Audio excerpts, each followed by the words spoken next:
இப்போ நம்ம புட்டு செய்ய போகிறோம். அதுக்கு 1/2 கிலோ புட்டு மாவு எடுத்துருக்குறோம். ஒரு தேங்காய் கட் பண்ணி அதை மிக்சியில் போட்டு நம்ம அழகாக திருவிழா ஆக்கிக்கலாம். வெல்லம் வந்து இந்த மாதிரி திருகி எடுத்துக்கிறோம். இப்போ நான் புட்டு மாவு வந்து வேக வச்சு எப்படி செய்யணுன்றதை நான் உங்களுக்கு காமிக்கிறேன். தேவையான பொருள் நம்ம எடுத்தாச்சு. புட்டு மாவும் ரெடி பண்ணி வச்சுருக்கோம்.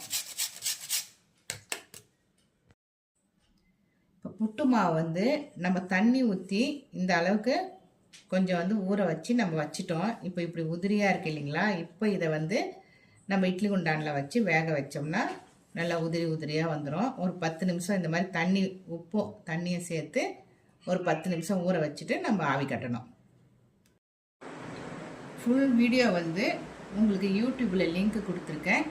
நீங்கள் போய் பார்த்து புட்டு சூப்பராக செய்யுங்க.